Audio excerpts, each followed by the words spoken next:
मित्रों नमस्कार। अभी आपने देखा मुर्शिदाबाद में 6 तारीख को बाबरी मस्जिद के लिए नींव रखी गई है। और ये जो नींव रखी है इसके क्या मायने ज्योतिष में निकलते हैं और इस देश में इस मस्जिद के बनने से क्या होने वाला है उसकी मैं आपसे ज्योतिषी व्याख्या करूंगा। क्योंकि ये जो देश जिस दिन से बना है उस दिन से ही विवादास्पद प्रश्नों में ही बना है।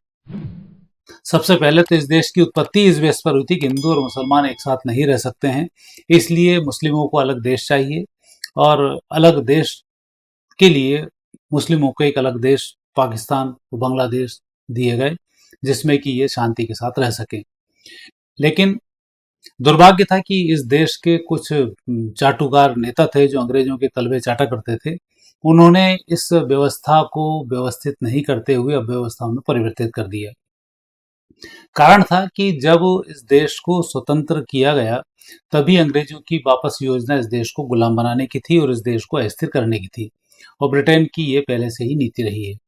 और उसमें भी जब सोवियत संघ में विशेष रूप से बोलबाला उस समय में वामपंथी शासकों का रहा था, तो उन्होंने भी हमारे यहाँ के लाल बहादुर शास्त्री की हत्या करने में कोई कमी नहीं रखी। और रूस का उस समय में यह रोल था कि भारत को भाषीय क्षेत्रों में मतलब 17 भाषाएं जो भारत में बोली जाती हैं उनमें इस देश को 17 टुकड़ों में वापस विभाजित किया जाए, जिससे रूस जो था एक संघ था कई सारे देशों का प्रदेशों का मिलाकर, वो सोवियत संघ कहलाता था। ऐसे ही उनकी इच्छा भारत को बनाने की थी, लेकिन भगवान को कुछ और ही मंजूर था और ये एक देश बड़े रूप से परिवर्तित हुआ और एक भारत वर्ष लौह पुरुष के माध्यम से तैयार हुआ। और इस भारतवर्ष को लगातार तोड़ने की कोशिशें की जा रही थी। शासन हो उसके द्वारा भी, चाहे हमारे जवाहरलाल नेहरू हो, चाहे इंदिरा गांधी हो, चाहे राजीव गांधी हो, तो चाहे मनमोहन सिंह हो, ये सब शासनों ने भारत को तोड़ने में कोई कसर नहीं रखी। उसके पीछे कारण था कि इस देश में विशेष रूप से मुस्लिमों को बढ़ाया जाए तो हिंदुओं का अपने आप दबाव कम होगा। कानून मुस्लिमों के पक्ष में बनाए जाए तो हिंदू अपने आप आतंकित होगा। हिंदुओं की सज्जनता का सबको पता है, सामान्य खून है, सबको रहने के लिए सबके साथ की बात करना इस देश के हिंदुओं का एक विशेष कर्तव्य भी है।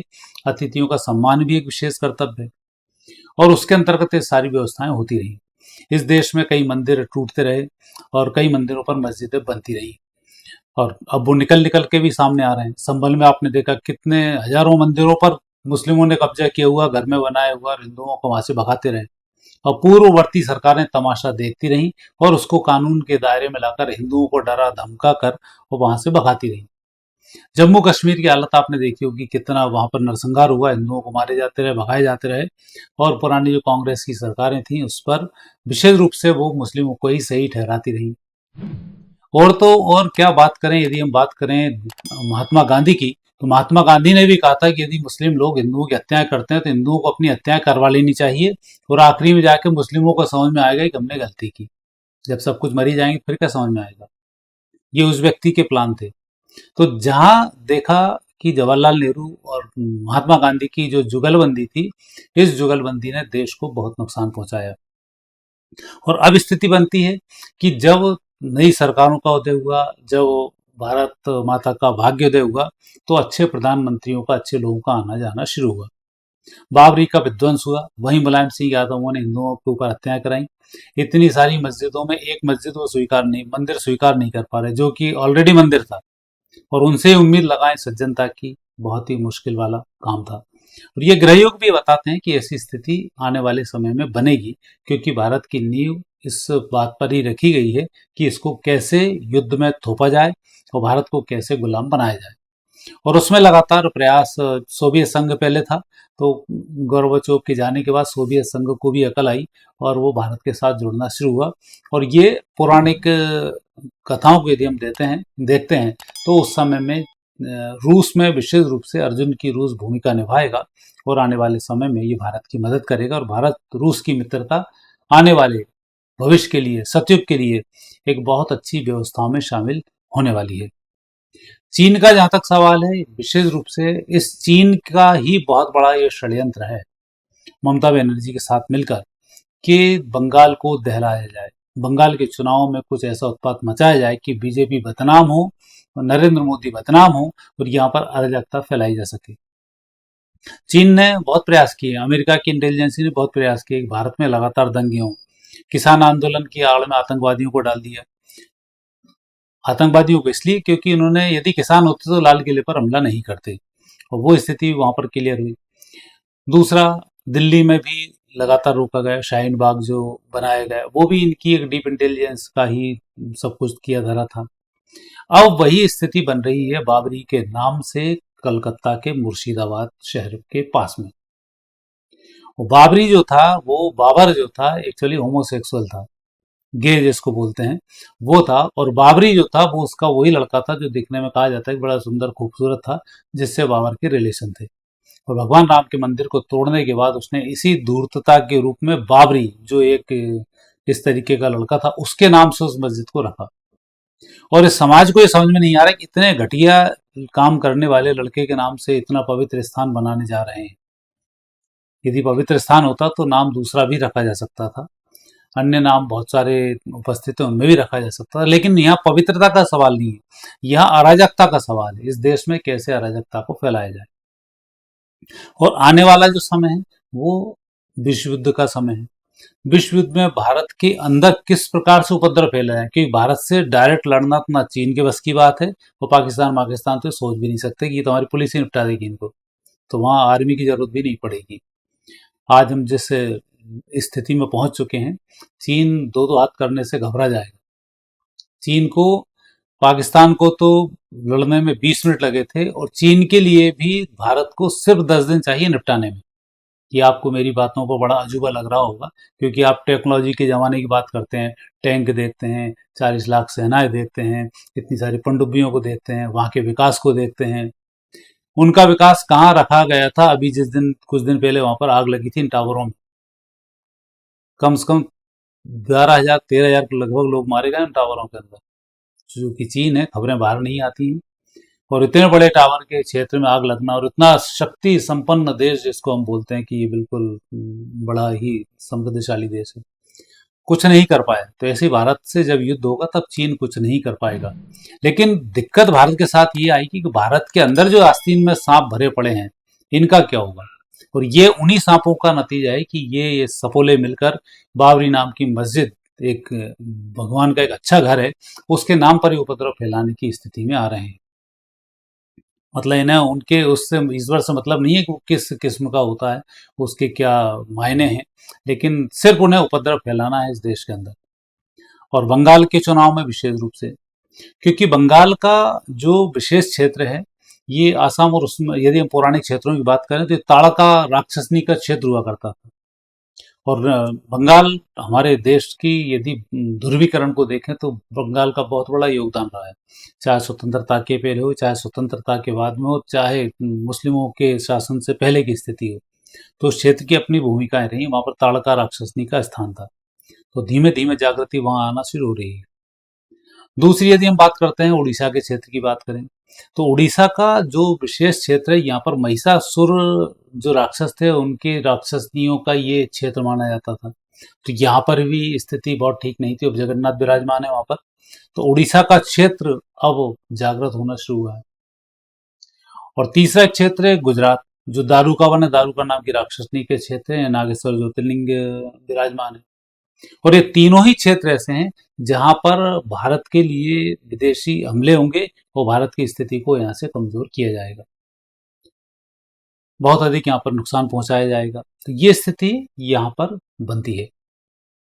और ये बाबरी अभी ये मस्जिद बना रहे हैं, इन्होंने जो नींव रखी है, इस नींव को रखा है मकर लग्न में।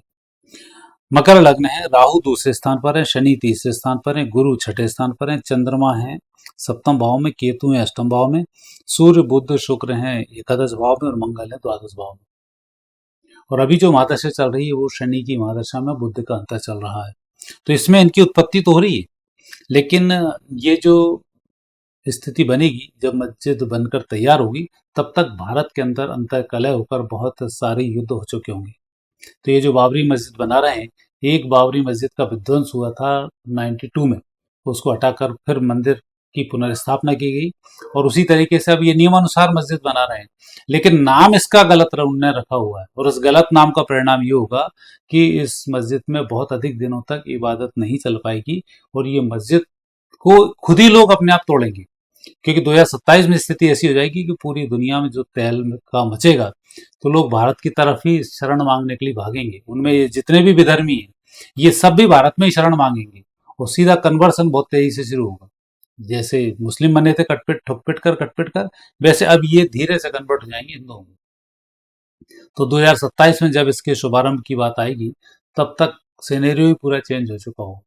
तो बाबरी मस्जिद एक विध्वंस के कारण बनी थी और दूसरी बाबरी मस्जिद जो है ये आने वाले तृतीय विश्व युद्ध में भारत के विध्वंस का एक कारण बनेगी, जिसमें भारत में बहुत सारे उपद्रवों को फैलाने का एक कारण बनने वाली है और यही जो कारण है ये भारत को विश्व विजय भी दिलाएगा।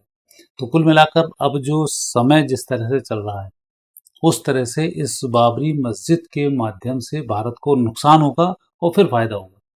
तो ये स्थिति यहाँ पर बनती हुई दिखाई देती है और बंगाल का जो चुनाव है वो विशेष रूप से इस मस्जिद की नींव ने क्लियर कर दिया है कि अब बंगाल में ममता बनर्जी की विदाई 100% होने वाली है। अब उन्हें कोई नहीं रोक सकता और बंगाल में अब जिस तरीके का जो आतंकी अपराधी बांग्लादेशी शरणार्थी बंगाल को जिस तरीके से घुन की तरह काट रहे थे, अब वो घुन इस मस्जिद की नींव से समाप्त होने वाला है। ऐसे गृह योग बताते हैं कि अब आने वाले समय में ये जो व्यवस्थाएं हुई हैं ये व्यवस्थाएं भारत के भाग्य के लिए बहुत अच्छी व्यवस्था है। तात्कालिक रूप से बेकार दिखाई देती है लेकिन हिंदू चूंकि ठंडा खून है, एक सपाटा मारो दूसरा गाल करने की जो एक हमारे नींव रखी थी महात्मा गांधी ने, उस नींव के तहत चल रहे थे और पिटने की आदत डाल ली थी। और हमारे यहाँ स्वतंत्रता के नाम पर जानवरों की तरह चलने की जो आदत हो गई है, हर कहीं ट्रैफिक में खड़े हो जाना, मुंह उठाए खड़े हुए हैं चौराहे पर, ट्रैफिक को ध्यान ही उनको नहीं है। तो जिस तरीके की जो स्वतंत्रता के नाम पर एक जानवरपन परोसा गया, अब इन सबसे मुक्ति मिलने वाली है और इस तरीके की घटनाएं भी और होने वाली है और 2 या 3 होंगी और उसके बाद सब कुछ बदल जाएगा। और आने वाले जो समय है उस समय में मंगल की भी बहुत बड़ी भूमिका रहने वाली है, क्योंकि अभी मंगल का राशि परिवर्तन, फिर अप्रैल के महीने में राशि परिवर्तन, ये जो मंगल के राशि परिवर्तन होंगे और उसमें जब जब शनि के साथ इसका संयोग दृष्टि संयोग बनेगा, शनि के साथ इसका कॉम्बिनेशन बनेगा, तब तब युद्ध की स्थितियां लगातार निर्मित होंगी। तो उसके अनुसार यदि हम देखते हैं तो ये जो मस्जिद की स्थापना है ये बहुत अच्छी स्थापना नहीं कही जा सकती। वही भारत के अंदर एक विद्वेष फैलाएगी और बहुत तेजी के साथ हिंदुओं को ही एकत्रित करने का एक काम करेगी और उसके बाद जो हिंदुओं के अंदर चेतना की जागृति होगी वही चेतना पूरी दुनिया में इस सनातन को फैलाने का कारण भी बनेगी। तो आप भयभीत ना हो, इस प्रकार के जो कारण होते हैं वो कहीं ना कहीं कुदरत कुछ अच्छा करने के लिए ही करती है। यदि राम मंदिर का मुद्दा नहीं उठा होता माननीय आडवाणी जी के द्वारा तो इस देश की आज दुर्गति हो गई होती, क्योंकि कांग्रेस ने इस देश में विभाजन करने में आपस में लड़ाने में कोई कसर नहीं छोड़ी थी। लेकिन देव योग ऐसा बना कि एक राम मंदिर के लिए यात्रा शुरू होती है और हिंदुओं का जमावड़ा धीरे धीरे शुरू हो जाता है और सनातनी एक होते हुए चले जाते हैं।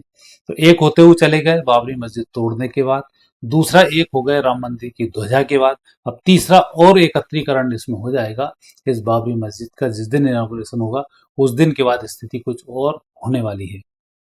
और आने वाले समय में भारत के अंदर जिस प्रकार से उपद्रव होंगे वो भी बड़े ही घातक होने वाले हैं। हालांकि परिस्थितियों को यह सरकार बहुत अच्छे से संभाल रही है और आने वाले समय में देव योग से हम सनातनियों की रक्षा ऊपर वाला ही करेगा।